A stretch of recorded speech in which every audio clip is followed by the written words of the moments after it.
Performance marketing এই শব্দটা বর্তমানে অনেক বেশি ট্রেন্ডিং এ আছে। পারফরম্যান্স মার্কেটিং মানে হচ্ছে আপনি আপনার বিজনেসের কোর এনালাইসিস এর মাধ্যমে সিদ্ধান্ত নিচ্ছেন। অর্থাৎ অনুমান করে কোন সিদ্ধান্ত নিচ্ছেন না। আপনি জানেন কোন সিদ্ধান্তর পেছনের রিজন কি। বর্তমান বিশ্ব যেহেতু এখন ডেটা ড্রিভেন মার্কেটিং এর উপর অনেক বেশি নির্ভরশীল। আপনি এখন সিদ্ধান্ত নিতে হবে যে আপনি আপনার বিজনেসের জন্য একজন পারফরম্যান্স মার্কেটার হায়ার করবেন নাকি আপনার বিজনেসের জন্য শক্তিশালী একটা সিস্টেম বিল্ড করবেন যেটার মাধ্যমে আপনি আপনার পারফরম্যান্সকে খুব সহজেই চেক করতে পারেন। তো ইকম ড্রাইভ দিচ্ছে তেমনই একটা সলিউশন।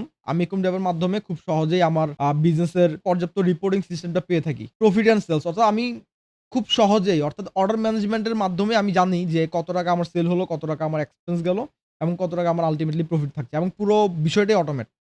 আমি ওয়েবসাইটের সাথে ইন্টিগ্রেট করতে পারি। যার মাধ্যমে কোন কাস্টমার কোন প্রোডাক্ট কত টাকা দিয়ে নিচ্ছে, এই জিনিসটা অটোমেটিক ইকম ড্রাইভের কাছে চলে আসে। কুরিয়ারের সাথে ইন্টিগ্রেশন করতে পারি। অর্থাৎ কোন ইনভয়েসের জন্য কুরিয়ার কত টাকা কালেকশন করলো, কত টাকা চার্জ করলো, এই জিনিসটা সম্পূর্ণ অটোমেট। এমনকি অ্যাড ম্যানেজারের সাথেও কিন্তু ইন্টিগ্রেশন করা যায়। যার ফলে আমি প্রতিদিন কত টাকা Facebook এ ব্যয় করলাম, খরচ করলাম, এই জিনিসটা সম্পূর্ণ অটোমেটিক ভাবে ইকম ড্রাইভে ক্যালকুলেশন হয়ে পড়ে। তো আমি মাস শেষে দেখতে পারি যে আমি কত টাকা লাভ করলাম অথবা লস করলাম। আমি সেলস এর জন্য আলাদা রিপোর্ট দেখতে পাই। আমি খরচের আলাদা রিপোর্ট দেখতে পাই। আমি ডেলিভারি হওয়া কনফার্ম রিপোর্টের জন্য কত টাকা আমার লাভ হচ্ছে, লস হচ্ছে, এই জিনিসগুলো আমি দেখতে পাই। এছাড়া প্রফিট অ্যান্ড সেলস চার্টে আমি এট এ গ্ল্যান্স অর্থাৎ এক নজরে আমি বুঝতে পারি যে আমার বিজনেস আসলে কোন দিকে এগুচ্ছে। আমার গ্রোথ, আমার ডাউনগ্রেড আমি খুব সহজে ট্র্যাক করতে পারি। শুধু লাভ লসের হিসেবই নয়, আমি জানি যে আমার কোন অর্ডার সোর্স আমাকে পর্যাপ্ত কনভার্সন দিচ্ছে। কোন মার্কেটিং চ্যানেলের মাধ্যমে আমি ভালো রেজাল্ট পাচ্ছি। Status wise report. এছাড়া আমি ফাইন্যান্সিয়াল রিপোর্ট, ক্রস সেলের রিপোর্ট ইত্যাদি রিপোর্টও আমি ইকম ড্রাইভের মাধ্যমে পেয়ে থাকি। এছাড়া প্রোডাক্টের পারফরম্যান্স রিপোর্ট পাই, যেটার মাধ্যমে আমি জানি যে আমার হিরো প্রোডাক্ট কোনটা। সবচাইতে বড় প্রবলেম যেটা আমরা দেখেছি মার্চেন্টদের যে আমরা শুধুমাত্র অ্যাড ম্যানেজারের রেজাল্টের উপর নির্ভর করি। যার ফলে আমি আল্টিমেটলি জানি না যে কোন প্রোডাক্টটা আমার ভ্যালু দিচ্ছে। আমরা খুব কমন একটা কেস দেখি এমন যে কিছু প্রোডাক্টের চাহিদা একটু গ্রাম সাইডে বেশি থাকায় স্বাভাবিকভাবেই ওগুলো ক্যানসেল এবং রিটার্ন পার্সেন্টেজ একটু বেশি থাকে। তো যার ফলে অর্ডার বেশি আসলেও আমার প্রফিট মার্জিন ক্যানসেল এবং রিটার্নের এই পার্সেন্টেজটা বেয়ার করতে পারে কিনা এই জিনিসটা আমি পর্যাপ্ত এনালাইসিস না করার ফলে আমি ভুল প্রোডাক্টই কিন্তু স্কেল করে ফেললাম। শুধুমাত্র অ্যাড ম্যানেজারের ডেটার উপর নির্ভর করে। যেহেতু অ্যাড ম্যানেজারের কাছে আমার রিটার্ন ক্যানসেলের কোনো রেকর্ড নাই, এমনকি প্রোডাক্টের প্রফিট মার্জিনও নাই। তো আল্টিমেটলি অ্যাড ম্যানেজার কখনোই আমাকে বলতে পারবে না যে আমি কোন প্রোডাক্টটা দিয়ে বেশি রেভিনিউ জেনারেট করতে পারছি বা প্রফিট জেনারেট করতে পারছি। এই জিনিসগুলো আমি ইকম ড্রাইভের মাধ্যমে খুব সহজেই আমি দেখতে পাই। শুধুমাত্র প্রোডাক্টের পারফরম্যান্সই নয়, আমরা এখানে মেটা অ্যাডস এর পারফরম্যান্স কে পার্সোনালাইজড রিপোর্ট দিয়েও কিন্তু এনালাইসিস করে দেখার সুযোগ আছে। আমি কিন্তু প্রফিট দিয়েও কিন্তু ক্যালকুলেশন করে দেখতে পাচ্ছি যে আমার কোন ক্যাম্পেইন থেকে প্রফিট আসছে এবং কোন ক্যাম্পেইন থেকে আমার সব প্রোডাক্টের প্রফিট মার্জিন কিন্তু সেম না। সব প্রোডাক্টের ডেলিভারি পার্সেন্টেজও সেম না। কিছু প্রোডাক্টের চাহিদা বেশি থাকায় ডেলিভারি পার্সেন্টেজ কিছুটা বেশি।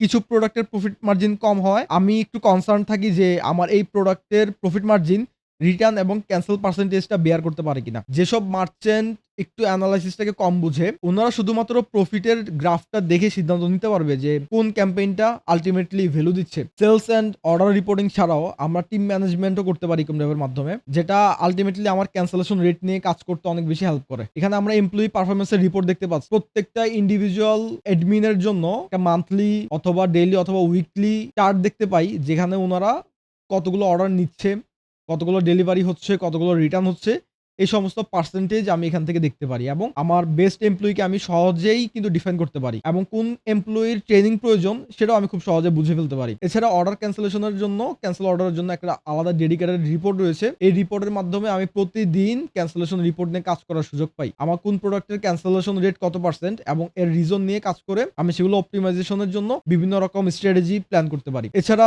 এইচআরএম সেকশন রয়েছে, খুবই বেসিক এই সেকশনগুলো, বাট আমাকে প্রতিদিনের যে অ্যাটেন্ডেন্সের রিপোর্ট এই রিপোর্টগুলো ম্যানেজ করতে খুব ইজি হয় আমার জন্য। দেন হচ্ছে আমি অ্যাক্টিভিটি ক্রিয়েট করতে পারি। বেশিরভাগ মার্চেন্টকে আমরা দেখি যে হোয়াটসঅ্যাপ গ্রুপ অথবা মেসেঞ্জার গ্রুপের মাধ্যমে মডারেটরদের বিভিন্ন কাজ দিয়ে থাকে বা অ্যাসাইন করে থাকে। সেক্ষেত্রে একটা ফাঁকিবাজির টেন্ডেন্সি থাকে যে মেসেজ উপরে চলে গেছে, আমি দেখি নাই। বিভিন্ন রকম ইস্যু তৈরি হয়, কাজটা সময় মতো হয় না। তো এখানে আমরা টাস্ক ক্রিয়েট করে ইন্ডিভিজুয়াল কোনো এমপ্লয়ি অথবা একাধিক এমপ্লয়িকে আমি টাস্কটাকে অ্যাসাইন করতে পারি। যার ফলে উনার ড্যাশবোর্ডে কিন্তু এই টাস্কটা ভিজিবল হয় বা উনি এটাকে অ্যাকসেপ্ট করতে পারে। তো এক্ষেত্রে কিন্তু ফাঁকি দেওয়ার কোনো সুযোগ থাকে না। এছাড়া আমরা এফিশিয়েন্সিও কিন্তু ট্র্যাক করতে পারি। অর্থাৎ ১০০ টা অর্ডার নিতে কোন এমপ্লয়ির কতক্ষণ সময় লাগে এই জিনিসগুলো আমরা অ্যাক্টিভিটি ট্র্যাকিং এর মাধ্যমে মেজার করতে পারি। এছাড়া লাইভ ড্যাশবোর্ড কোন এমপ্লয়ি যদি চেক ইন দিয়ে কাজে বসে আমরা দেখতে পারি যে কতক্ষণ কাজ করছে, কখন ব্রেক নিচ্ছে এই জিনিসগুলো কিন্তু আমাদের এখানে HRM এ দেখা যায়। ইকম ডেভ এর মাধ্যমে আমরা খুব সহজেই অ্যাডভান্স রিপোর্টিং, টিম ম্যানেজমেন্টের জন্য HRM সেকশন, আলাদা এমপ্লয়ি পারফরম্যান্স রিপোর্ট এসবের মাধ্যমে আমাদের ডেটা এনালাইসিস এবং টিম ম্যানেজমেন্টটা আরো ইজি হয়, যার মাধ্যমে আমাদের বিজনেসের গ্রোথকে আমরা খুব সহজেই ত্বরান্বিত